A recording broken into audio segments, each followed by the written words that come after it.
Channel Edukasi Kristen untuk memperdalam iman kepada Kristus Yesus Tuhan.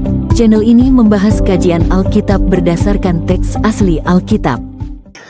Salam, saudaraku yang terkasih di dalam nama Tuhan Yesus Kristus, Allah kita yang ajaib. Saudaraku, kembali saudara bertemu dengan saya dalam channel Beriman dengan Logika yang Sehat.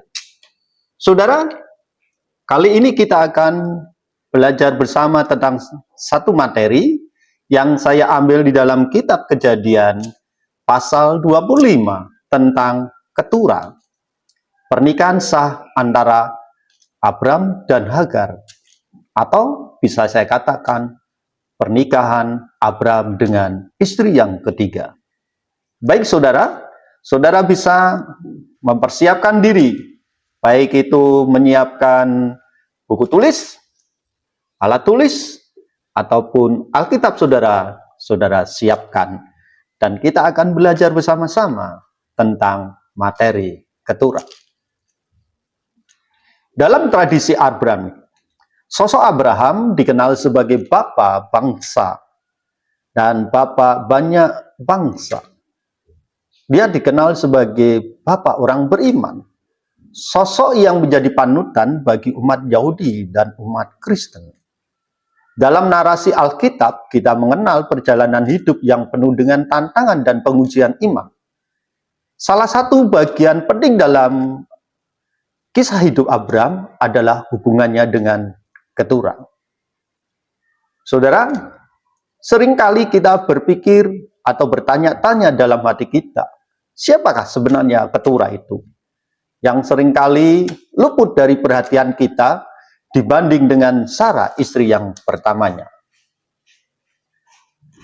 Mari kita coba perhatikan latar belakang Abraham dan Sarah. Abraham yang awalnya bernama Abram diangkat menjadi bapak bangsa Israel setelah ia menjalin satu perjanjian dengan Tuhan. Ia menikahi Sarah yang melahirkan Ishak, anak yang dijanjikan Tuhan. Namun dalam perjalanan hidup Abraham bersama Sarah tidaklah mulus seperti yang kebanyakan orang kendaki dalam perjalanan hidup berumah tangga. Rata-rata dari kita memiliki satu kerinduan ketika kita hidup dalam berumah tangga, memiliki perjalanan hidup yang lurus. Tetapi apa yang dialami Abraham adalah sebuah perjalanan iman yang begitu syarat dengan tantangan iman dan pengalaman rohani yang jikalau diceritakan dari turun-temurun, pengalaman ini bisa memiliki arti tersendiri bagi kehidupan kita. Dalam Alkitab kita dapat melihat adanya dinamika hubungan antara Abraham dan Sarah, termasuk kesulitan yang dihadapi Sarah untuk memiliki keturunan. Akhirnya Sarah memberikan Hagar, budaknya, kepada Abraham sebagai cara untuk mendapatkan keturunan yang secara manusiawi hal itu bisa dilakukan. Karena adat pada waktu itu, seorang budak perempuan harus tunduk kepada nyonyanya, dan setiap apa yang nyonyanya perintahkan, sang budak akan mengikuti. Dan jikalau budak itu memiliki seorang anak, dia akan menjadi anak dari nyonyahnya, bukan anak dari budak tersebut. Dari hubungan tersebut lahirlah Ismail, yaitu hubungan antara Abraham dan Sarah. Sebuah topik pembicaraan kita yaitu pernikahan dengan keturah. Saudara, setelah kematian Sarah yang tercatat dalam kitab Kejadian pasal 23, Abraham tidak langsung mengakhiri hidupnya dalam kesedihan. Dalam Kejadian pasal 25 ayat 1-2 dikatakan demikian. Kita bisa menemukan bahwa Abraham menikahi seorang wanita bernama Keturah. Menurut teks Keturah melahirkan 6 anak untuk Abraham, yaitu Simra, Yoksan, Medan, Midian, Isibak, dan Su'ah.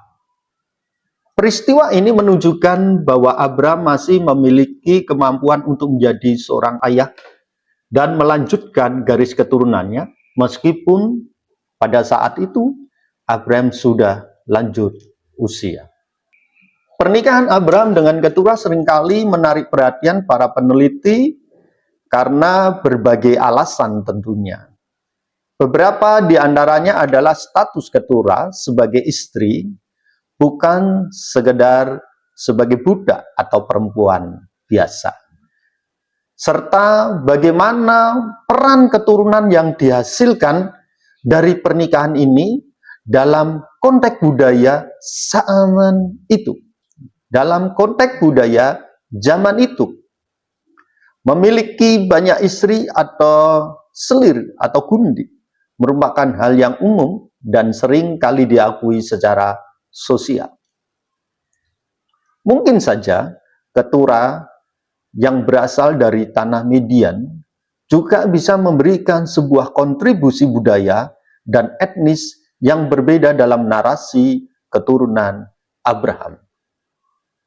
Untuk itu, dalam hal ini kita perlu melakukan analisis teologis terhadap status pernikahan Abraham dengan Keturah dan siapakah sebenarnya Keturah itu.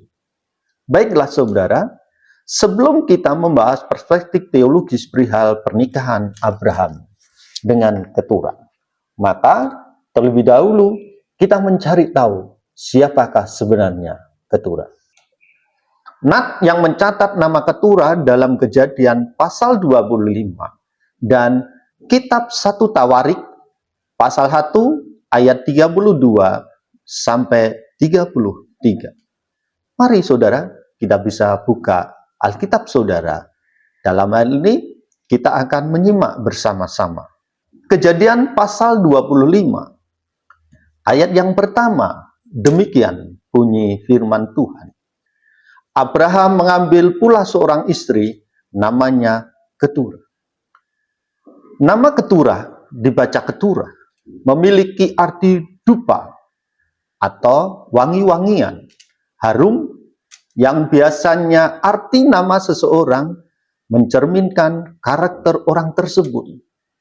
Dalam budaya Timur Tengah kuno dan sampai sekarang, saudara, ketika seorang ayah memberikan satu nama, ketika orang tua, baik ayah atau ibu, memberikan nama bagi bayi mereka, bagi anak mereka, itu ada sebuah doa yang disematkan dalam nama tersebut.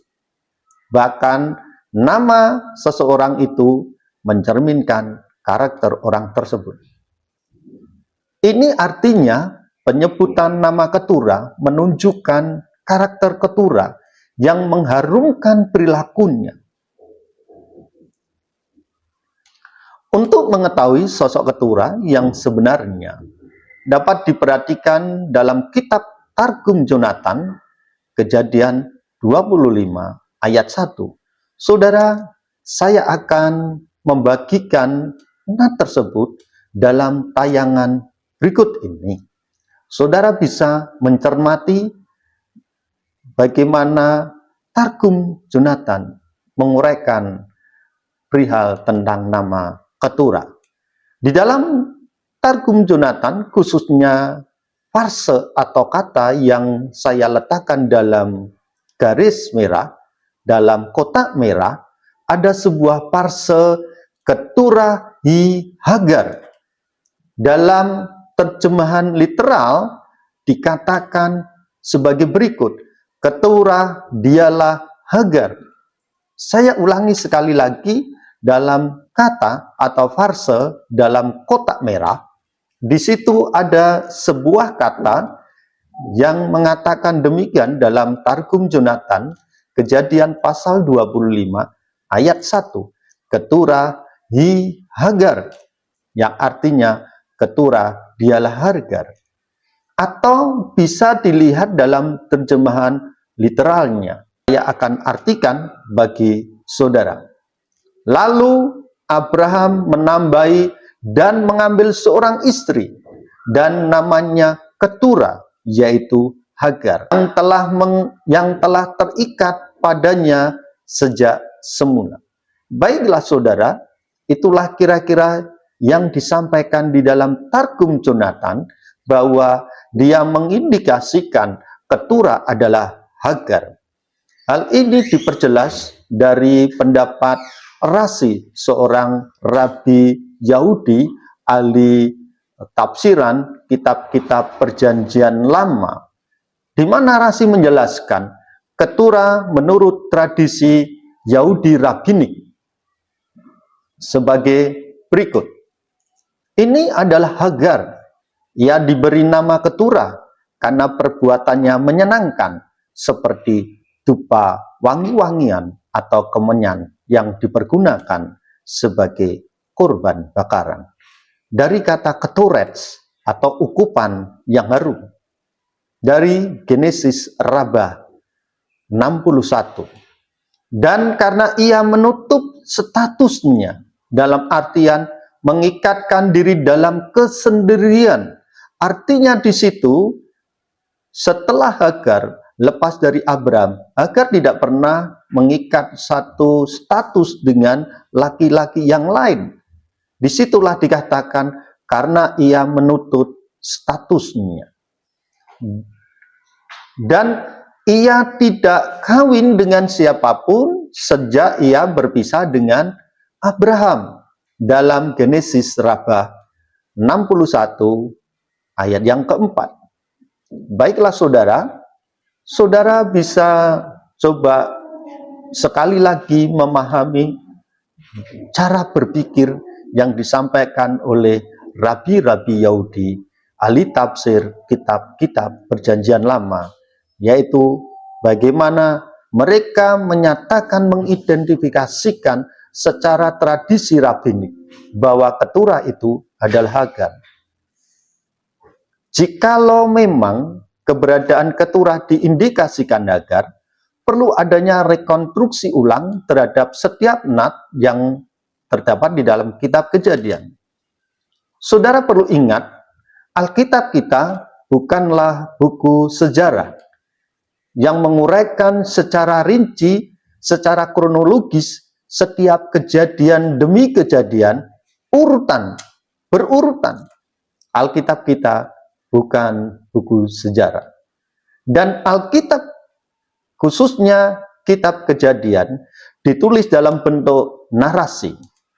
Salah satu ciri kitab narasi di mana secara sekilas di ayat-ayat atau di pasal-pasal awal, saudara, dituliskan secara singkat. Kemudian di pasal-pasal berikutnya diperjelas bagaimana untuk menjelaskan pasal yang sebelumnya. Sebagai contoh dalam kasus penciptaan. Di pasal yang pertama, Alkitab hanya sekedar mengatakan pada mulanya Allah menciptakan manusia menurut gambar dan rupanya. Tetapi proses bagaimana Allah menciptakan manusia itu tidak dijelaskan di dalam pasal yang pertama. Dan akhirnya dijelaskan di dalam pasal yang kedua dan pasal yang ketiga. Demikianlah kira-kira yang dimaksudkan kitab narasi dalam kitab Kejadian. Saudaraku, untuk itu perlu adanya rekonstruksi ulang terhadap nat-nat yang terdapat di dalam kitab Kejadian, khususnya di dalam kita menyelesaikan kasus Ketura adalah Hagar. Sebagaimana diungkapkan oleh Rabi Yahudi yang melihat hal ini atau Kejadian pasal 25 bukan suatu kebetulan, tetapi ada hubungannya dengan nat atau ayat-ayat sebelumnya, di mana telah dikatakan bahwa Isa berada di dekat sumur Lahe Roi. Dan penyebutan tentang lokasi ini bukan sesuatu yang kebetulan. Tidak ada dalam hidup kita ini adalah sebuah kebetulan. Kejadian pasal 24 ayat 62. Saudara bisa membuka Alkitab saudara secara mandiri dan pribadi. Saudara perhatikan tentang Nat ini. Adapun Ishak telah datang dari Allah sumur Lahai-roi. Ia tinggal di tanah Negeb. Seperti diketahui bahwa sumur Lahai-roi adalah tempat di mana pertama kali Hagar pada waktu itu melarikan diri dari Sarah. Kitab Kejadian pasal 16. Sumur Lahai-roi adalah tempat tinggal Hagar. Beberapa penafsir mencoba berpikir bahwa Abraham pada waktu itu sedang mencarikan istri bagi Ishak. Namun, justru yang didapati adalah Ishak berada di sumur Lahai-roi. Para rabi Yahudi terdahulu berpendapat bahwa Ishak sedang melakukan rekonsiliasi. Supaya apa? Untuk menyatukan kembali Abraham dan Hagar. Apa yang diungkapkan oleh para penafsir terdahulu merupakan pendapat yang bersifat kontra narasi Alkitab kanonik. Jadi saudara, para penafsir pada waktu itu, penafsir-penafsir terdahulu sedang mengungkapkan sebuah pendapat yang bersifat kontra narasi Alkitab kanonik. Artinya mereka sedang berusaha melakukan satu kajian narasi yang bersifat berlawanan terhadap kitab kanonik.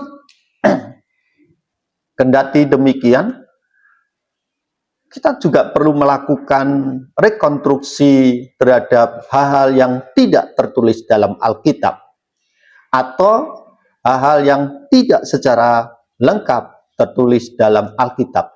Ingat saudara, bahwa Alkitab kita bukan buku sejarah, tetapi kita perlu memperhatikan catatan-catatan sejarah kuno yang terdapat di dalam kitab-kitab kaum Yahudi. Karena Alkitab adalah firman Tuhan yang diilhami oleh Allah sendiri. Untuk itu, kita tetap perlu, saudara, memperhatikan kitab-kitab, memperhatikan kajian-kajian sejarah yang berkaitan dengan Alkitab. Sebab apa? Bukti sejarah yang otentik adalah sebagai dasar iman yang kuat. Tidaklah dapat dimungkiri bahwa ada beberapa peristiwa yang terluput dari pengamatan kita, yakni sikap moralitas Hagar.